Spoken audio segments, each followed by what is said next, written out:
And welcome back to Stories from the River. This is your host, Charlie Maloof, and I am here with the amazing Dr. Timothy Nelson from HeartWorks. If you haven't listened to episode 1 or 2 of this conversation, go back now and check it out. And this is our third and final installment of the HeartWorks story, Where We Go From Here. Welcome to Stories from the River, a show in which we go behind the scenes at Broad River Retail. And Tim, in the last episode, you talked about like the next steps and you got to have the courage. So I thought it might be appropriate to wear my courage shirt. So where do we go from here, Tim? Yeah, so, we've started with this mission to cure congenital heart disease and rebuild the hearts and go through this process of cell and tissue engineering and think of it as rebuilding the heart muscle of kids and adults that were born with missing heart parts. So if they're missing a part, let's inject some cells and replace that part, right? That's the simple conceptual vision. But what we're really creating here is a platform technology that takes your cells, makes your stem cells, and your stem cells that we make in the lab can literally provide any cell type in your body. So think about that. Any cell type in your body sitting here right now could be manufactured from this starting raw material that we call iPS cells that we make in the lab. We've done more of that than anybody in the globe, making patient samples. We've got freezers filled with these things. We've done hundreds and hundreds and hundreds of patients with this. And so we've got the process of making the starting material. Mm-hmm. It's almost like we're growing the raw material for almost any body part that you can imagine. Okay? So we're focused on the heart right now. So when we make it into a heart, you can think about all kinds of other form factors or applications where this can go. So Charlie, I'm going to ask you a question. How many heart transplants do we do in the United States for all comers, all ages? Every hospital, every indication. Did you hear me tell you the number last night? No. All right, great. So give me you're going to be wrong, so don't worry about being right or wrong. But give me what does your gut tell you? How many heart trans every year do we as a medical profession do across the United States? 10,000? 10,000. I've heard everything from 500 to 500,000 is kind of the range. So you're right there. As I said, you're going to be wrong. You are. It's 2,000. 2,000. So think about this. Should have gone lower, guys. Think about this, Charlie. Everybody's heard of heart transplants. Yeah. Some of us might even know somebody that had a heart transplant. For every patient that needs it, for every indication for all ages, we only do 2,000. Seems like a really low number. Really low number. The half a heart extreme kids that I'm talking about, there's 2,000 a year born with that condition, right? How many people would benefit from a heart transplant if they had one today? If a heart was available to everybody that needed one, how many would benefit from it today? 2 million? Yeah, probably 100,000 today, but there's 6 million people that are living with heart failure. Wow. So think of the mismatch between what's available and what's needed, right? This is the massive problem and therefore the massive opportunity to figure out how can we make a real impact. We're building hearts in the lab. How can we make that available to this number of people? And I love that it can be rebuilt with my own cells. Yeah. As opposed to a heart transplant coming from who knows where it's coming from, right? Exactly. And so, and the odds of it being accepted, I mean, you didn't talk about how many are done successfully. You just said how many are attempted. Yep. But to do it with your own cells that remembers, like, can go back to when you were 3 months old or however you talked about it in the last episode. Yep. Seems pretty transformative. But so you can, and look, we were talking off camera that CHD, my sister's situation is a form of CHD. I mean, we've had different heart things. Well, I'm passionate about it. I've had atrial flutter situations. I just had an ablation, cardiac ablation 10 days ago. My sister has a pacemaking defibrillator. I have other people in my family. So I love anything that helps and solves issues with the heart. But you're talking about a platform that can go to any cell, which I then would assume any organ in the body. If someone needs a new liver or a new lung or so a kidney. So think about this. So we've got these cells, we call them heart muscle cells, but what do heart muscle cells do? They're just specialized cells that are electrically contracting cells. So it's electromechanical coupling is what the cells do. It gets an electrical impulse and it contracts. So where else in the heart do we need contraction? Well, people that have peripheral vascular disease, poor circulation, is not getting enough blood to their extremities. We're now taking these cells and we're engineering them into tubes, into conduits that are beating and contracting. Oh, wow. So imagine a tube rather than a synthetic material that we just surgically place and allow the plumbing to be connected. Now we take that plumbing and we actually create a contractile peristaltic contraction where it's actually pushing blood forward. So some people in their home might have a cold room in the far bedroom, right? And they can put this fan in the ductwork to increase the flow from the furnace down to that far bedroom and get more air in that room, right? That's all we're doing, right? We're taking cells that are contracting the motor and we're putting it into a conduit to increase the blood flow to an area that's needed. Congenital heart patients, peripheral vascular disease, there's a number of patients that would need something like that. This is a transformative idea that can come out of this platform. Does it stop at the heart or pumping blood? I mean, what other, how far can you extend when you're talking about cells and the use of cells and using your own cells? How far can you extend this platform? Yeah. So look, we're focused on the heart right now, but that's a great question because yes, the liver, yes, the kidney. There's two other protocols that are approved in the FDA to use similar technology today. One is for retinal pigment epithelial cells in the eye.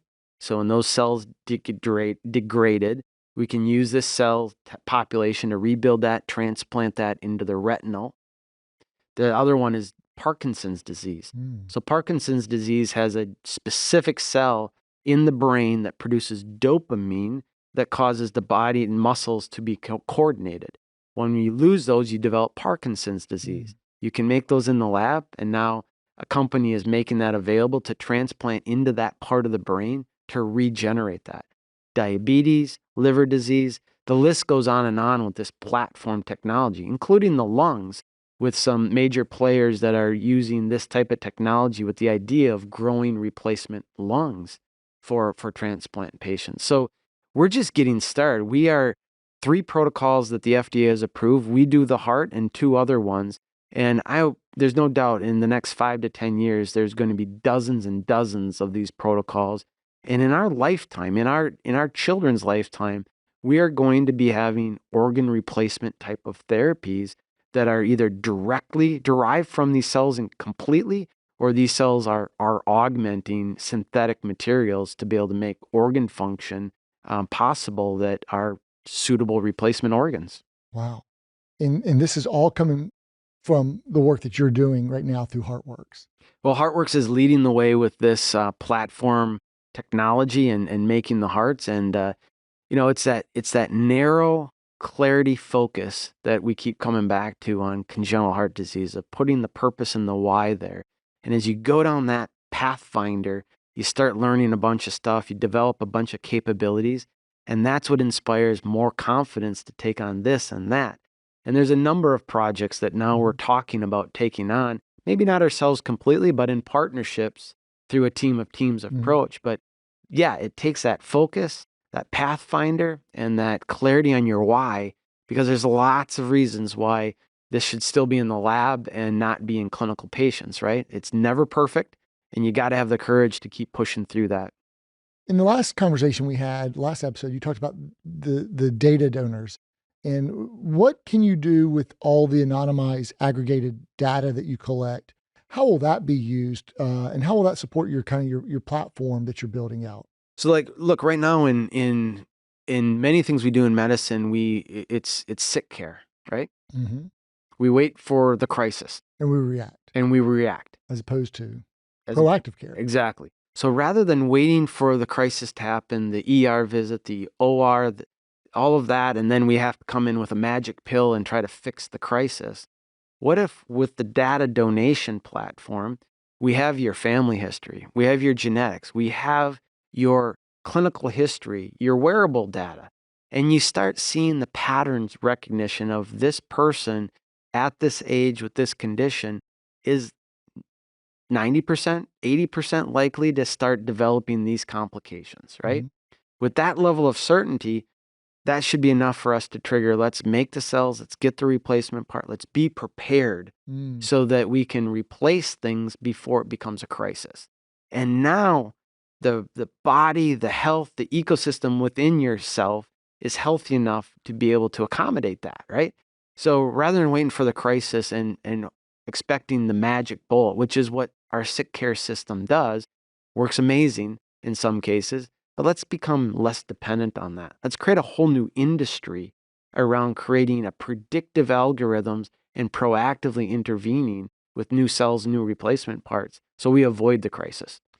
I want to make sure I heard this correctly. So if I'm someone who's got CHD or some sort of ailment that I know that you can predict what's going to fail, I can go ahead and have my cells in the future. This is a future conversation, 5, 10 years out, Maybe less. maybe less. Go ahead and rebuild or build in advance so I can be stocked and ready. So when that, if and when the data says, hey, in 18 months or less, you're going to have this sort of complication, and we're preparing for that. So I'm going to tell you something I haven't said publicly yet here. Oh boy. So I told you earlier that this process of this tissue engineering is a 9-month process. You did. I remember that in the last conversation. 9 months from raw material to product out the back door. 7 of those 9 months are making the stem cells. The last 2 months is making the heart muscle cells. The stem cells are the starting block to give rise to anything. If we know with 80% certainty that a patient is at risk of a outcome that we can intervene on, heart failure, this patient has the risk factors, the lifestyle, all of the things that add up. Let's make 7 months disappear today and invest that 7 months, get those cells. We can freeze them in the lab. We've got processes of putting them in liquid nitrogen, permanently freezing them. They're good forever, essentially, when you put them in liquid nitrogen. We don't know forever, but at least we know decades they're good for, okay? Decades, 3-4 decades. You put them in liquid nitrogen and you on standby for if they do develop heart failure and run out of options. We're 2 months away then to make a product that we could deliver. That is the way we're applying our thinking now. And it's going to take a new infrastructure. It's going to take a new manufacturing process. It's going to take a new approval process with the FDA. There's things that we're going to have to do differently to make that possible. But that's the type of thing that if we had an AI predictive algorithm of who's at risk, we're going to have a higher confidence to make the investment to be able to put those cells in the freezer. So we imagine at-risk heart failure patients are going to one day soon have the option of being able to get their cells stored as stem cells. And then we're, 2 months away from having a product versus 9 months away. Yeah. This is just the beginning of what this co-op at HeartWorks and the data donation is going to allow us to do. Fundamentally changes our mindset. That's transformative, and that's massive. How much more time do you think is going to be on the runway here for CHD before you've got this thing lit? Yeah, the CHD pathway, we're 5-7 years to having a product that we will have more confidence. And things can slow us down, things can accelerate us, right? I mean, predicting the future is a tough thing to do, right? Right. But we put work plans together that are 1 year out. We have a vision of 3 years out. We put our work plan together every year and 1 year out, because past 3 years in this field, it's a terrible guess. And if we can do well in our work plan annually, it changes our confidence for what we envision 3 years. And we've had some recent things like that have just changed our mindset of maybe we can do this faster than what we thought was possible. So we try to stay focused on that, balancing the urgency of the families today with the long-term vision of the art of what's possible. Yeah. And you got to have both, right? You got to have the big vision to align people and go far and fast, but you also have to have the practical reality that we've got people literally today in the hospital that we have no options for. What can we be doing in the next 3 months, in the next 3 years for them? And balancing those two is probably no different than any industry, is balancing that short and long-term vision. Is there anyone else who's working on things related or adjacent to what you're working on that you look at and say, yeah, we're either going to learn from them or they're going to push us based off what they're doing? And is there anyone else like that? There's the world is filled with academic labs that are doing some really creative stuff that maybe have that really long-term vision of Mhm. 3D printing hearts, which I love the vision. The challenge is how to get that into patients Mhm. in a shorter timeline. So that work is important, and we learn from that. We collaborate with those long-term visions. And then there's companies, startup companies that are trying to do, cell-based therapies to treat patients, and we're learning from that clinical experience as well. What we do, there's definitely people trying to do the same thing that we're doing. But what makes us different is our focus on congenital heart disease, which gives us a pathfinder, allows us to move more quickly, earn the trust with institutions. I think we've earned the trust, and we plan on maintaining the trust with the FDA. And having trust allows us to move at the speed of trust. Nobody can compete if you're moving at the speed of trust. And I think also your connection with the Mayo Clinic, with the Wanick family, and just the collaboration, and with Ashley, it just probably helps expedite and speed along. Uh, how are your conversations with Todd Wanick, and when you're working on annual plans and what's next? Does he usually want to pace is good, or is he trying to accelerate the pace? We're always trying to accelerate the pace, right? And so, Todd is motivated by his daughter Gabrielle, right, and his family situation, and he's publicly spoken about that many times, and that gives us our clarity Mhm. on what we're doing, and biomedical research is a BHAG, right? It's a long process to get all the regulatory. We don't want to do anything to a patient that's not safe, right? We gotta do our work and put the work plan into place to really be confident before we treat the first patient, right? Mhm. So it's a balance, right? We all want to go faster, and Todd has been an incredible mentor, incredible partner, and balancing the art of what's possible and manifesting. If we can vision it, we can do it, Yeah. right? And to make that bet early on, and to say let's go, and to be that champion of it, and inspire others to help us get there. There's nobody better in the world than Todd Wanick on that. I dare say he's also probably been a tremendous connector Hundred in, percent. in terms of connecting you to different resources, people, opportunities, platforms, others. Couple final questions for you here, Tim. What are you most proud of having accomplished and achieved with where you are today with HeartWorks? It always comes back to the families for me. Honestly, this isn't just a saying. I might even get emotional thinking about it. I mean, uh, I'm proud of the trust that we've been able to earn with these families. I've been there before, during, and after surgeries with these families. It's unthinkable what they go through to hand their infant of 3 days old, 3 months old, to a surgeon to go into the operating room and have open heart surgery. It's Mhm. unthinkable for Mhm. most of us of what that feels like. Mhm. And to earn their trust, and to give them hope Mm. that there's a team waking up every single day thinking about them and moving this forward and balancing all these things we got to balance to make a real impact. I'm super proud, and it makes me super happy to know that we've got a community that trusts us, and that we're able to provide them hope, and that becomes a massive responsibility at the same time. Mhm. And what a gift to have such a clarity of purpose and focus, and to be able to do what we do is just it's a gift that I never take for granted. That's awesome. So, as a purpose-driven, passionate, transformative leader, what are you most excited about as you look to the future, the next 5, 10 years, and with HeartWorks?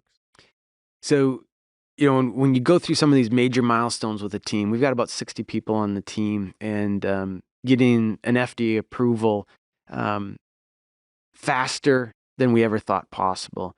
Um, 11,000 page document you submit. The FDA gives you 30 days to review. Most people are on what's called clinical hold, and then the FDA goes back and forth with you, and it might be months, it might be years before they give you approval to start the clinical trial. We've done this 5 times, and we've never been on clinical hold. The FDA has always given us permission to move at the minimum 30 days because we've got the right team focused on the right things, Mhm. balancing the right challenges. Mhm. And the reason I reflect on this is because, myself included, we as a team accomplished something that we hoped we could do, but weren't confident 100% that we could do it, and then you accomplish that, you get to the mountaintop, you get the endorsement to go do it, it just becomes liberating for the challenges that you were thinking about, and it makes you think as a team, what else is possible? If I could do that, what else? And when you watch a team over a decade grow, mature, and build confidence and take on bigger things, inspire more people to be part of it, can you imagine a better life? It builds on itself. So you're excited about how you're going to keep building in the next mountains, and not even knowing what those dreams are going to be, but know that they'll continue to expand as you grow and build confidence. So think about this. We say it all the time, but really think about this. The future is bigger than the past. And you say that, people generally don't really internalize that, but just let that sink in and really think about your past and everything you've accomplished, everything your organization has accomplished, and be able to have the mindset that you truly believe your future is bigger than what your past has been. And when you really buy into that and you realize that the capabilities that you've built in your past is what infuses your confidence for the future, it gets super exciting, right? It's super exciting. And, the best decade we're ever going to have is the decade in front of us. And we've never been smarter, more talented, more motivated, more resourced than we are right now to have the best decade that we've ever had. And that, when people really buy into that, it's unstoppable. What a great perspective. What a powerful perspective. The future is bigger than the past, and our best decade is the one in front of us. Tim, it's been a pleasure sitting down and talking with you. Any final words you've got? Well, Charlie, just thank you for having me. Thank you for the Wannick family, the whole Ashley Furniture family, Todd, Ron, the entire organization. You all do more than build furniture and sell furniture. You make memories. And because of what you do, you allow us to hopefully sustain and build more memories by building hearts and beyond. Well, Tim, it's been an honor and a privilege to sit with you. Just want to encourage you to keep doing what you're doing. The world needs people and leaders like you and like the team at HeartWorks. Just want to encourage the entire HeartWorks community and team. You guys are doing amazing, powerful work. Keep doing it. We love you guys. We love supporting you. Hope you all have enjoyed this mini bonus series on HeartWorks and with Dr. Timothy Nelson here. And it's a great organization. You can go to webuildhearts.org to learn more about them. We'll put some of the links and whatnot in the show notes here. And so thanks for joining us here at Stories from the River. Try to bring you fresh new content every Tuesday and Thursday, or whenever we have a bonus episode. Check us out on YouTube, Amazon, Apple, Spotify, Google, wherever you get your fresh new podcast content. And let us know if there's something else or another story you'd like to hear or see. Leave us a comment. Feedback is a gift. Thanks so much. Thanks for listening to Stories from the River. To check out more episodes, visit storiesfromtheriver.com. Join us again next week, and remember to like, rate, and subscribe to the podcast.